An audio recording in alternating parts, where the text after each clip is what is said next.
Hello students, good morning. मैं अनूप शर्मा और आज हम लोग डिस्कस करते हैं फ्रिक्शन।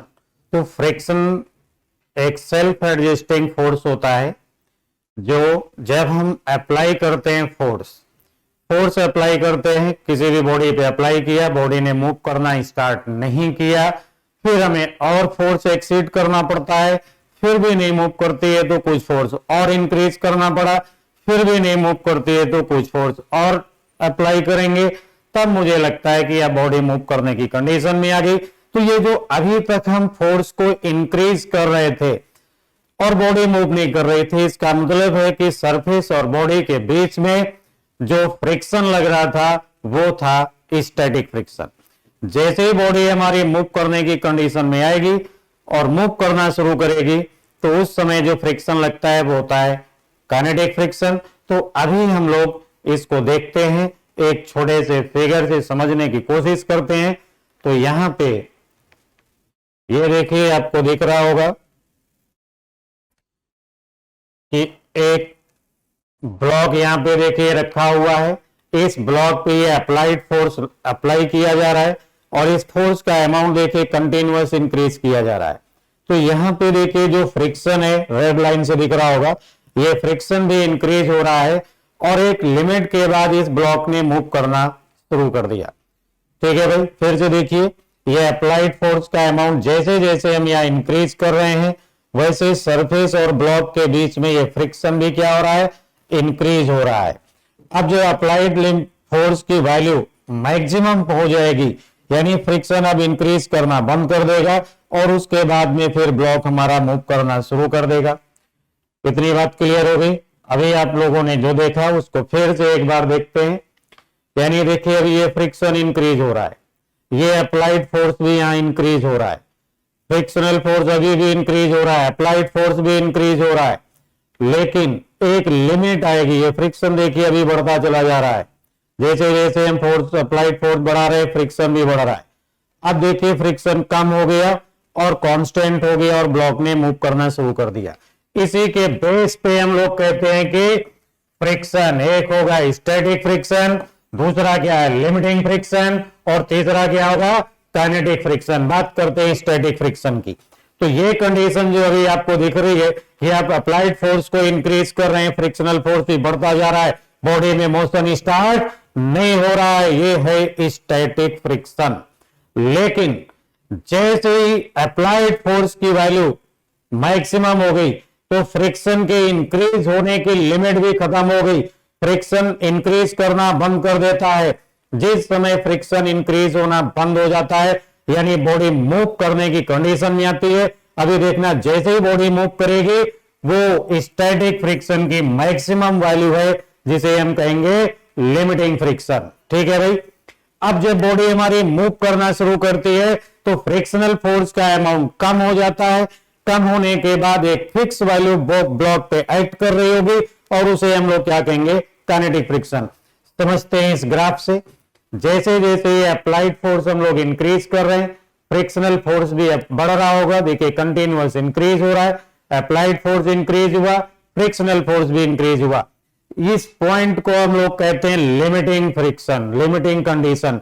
यानी अब फ्रिक्शन के इंक्रीज होने की लिमिट खत्म हो गई। अब यहां से मोशन स्टार्ट होगा, तो जैसे ही मोशन स्टार्ट होगा देखिएगा फ्रिक्शन सडन कम होकर के कांस्टेंट हो जाएगा।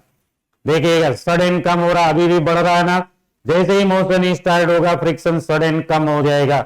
ये कम हुआ और अब ये फ्रिक्शन क्या हो गया, कांस्टेंट। तो इस समय जो फ्रिक्शन लग रहा है ये है काइनेटिक फ्रिक्शन, यानी frictional force acting during motion is called kinetic friction.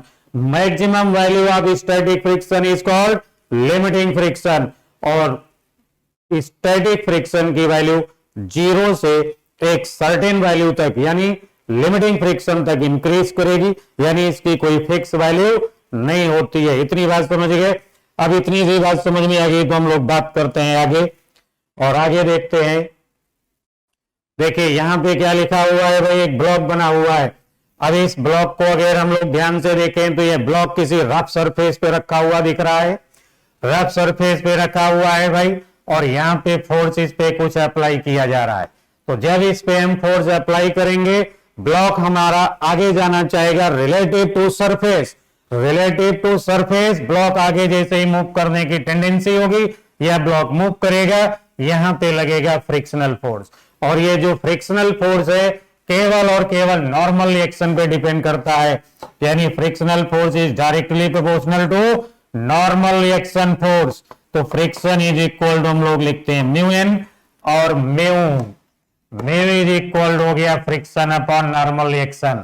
समझ गए ना? म्यू को क्या कहेंगे? Coefficient of friction. Coefficient of friction mu जो है कहेंगे having no unit and dimension, ना तो इसका कोई यूनिट होगा, having no unit and dimension, ना तो इसकी कोई यूनिट होगी और ना ही इसका कोई डायमेंशन होता है। इतनी बात समझ में आ गई। अब इन तीनों फ्रिक्शन को हम लिखेंगे कैसे? तो स्टैटिक फ्रिक्शन के लिए हम म्यू एस का इस्तेमाल करेंगे for static friction, for static friction. और स्टैटिक फ्रिक्शन जब बॉडी पे एक्ट करता है तो बॉडी में मोशन नहीं होता है, केवल मोशन की टेंडेंसी होता है। उसी मोशन की टेंडेंसी का अपोज करता है स्टैटिक फ्रिक्शन। बात करते हैं लिमिटिंग फ्रिक्शन की। तो लिमिटिंग फ्रिक्शन की अगर बात किया जाए तो लिमिटिंग फ्रिक्शन जो होगा उसे लिखेंगे mu L N. Mu L क्या है? Coefficient of limiting friction. Coefficient of limiting friction यानी स्टैटिक फ्रिक्शन मैक्सिमम इंक्रीज होके जब लिमिटिंग कंडीशन में पहुंचेगा बॉडी जस्ट मूव करना शुरू कर देगी। और जब बॉडी हमारी मूव करना शुरू करती है तो फिर उसे कहते हैं काइनेटिक फ्रिक्शन। काइनेटिक फ्रिक्शन कहते हैं उसे। और काइनेटिक फ्रिक्शन को फिर हम लोग लिखते हैं म्यू के एन। तो अगर आपको कहीं म्यू के एन लिखा हुआ दिख जाता है इसका मतलब है काइनेटिक फ्रिक्शन है। म्यू के एन, एन क्या है? Normal reaction. तो frictional force is only depends on normal reaction, it is independent from cross sectional area in contact. यानी कॉन्टैक्ट में कितनी सरफेस एरिया है उस पर डिपेंड नहीं करता है, केवल और केवल नॉर्मल रिएक्शन पे डिपेंड करता है। तो ये होता है आपका फ्रिक्शन। देखते हैं बाकी कुछ और एग्जाम्पल से हम लोग इसको समझने की कोशिश करते हैं। तो ये आ गया देखिए बढ़िया सा एग्जाम्पल। अब यहां पे देखिए कन्वायर बेल्ट दिख रहा होगा। कन्वायर बेल्ट जो है हमारा मूव कर रहा है, कन्वायर बेल्ट हमारा मूव कर रहा है आगे की तरफ। तो जब कन्वायर बेल्ट हमारा आगे की तरफ मूव करेगा ऐसे, तो फिर इस पे लाके हमने रख दिया ब्लॉक।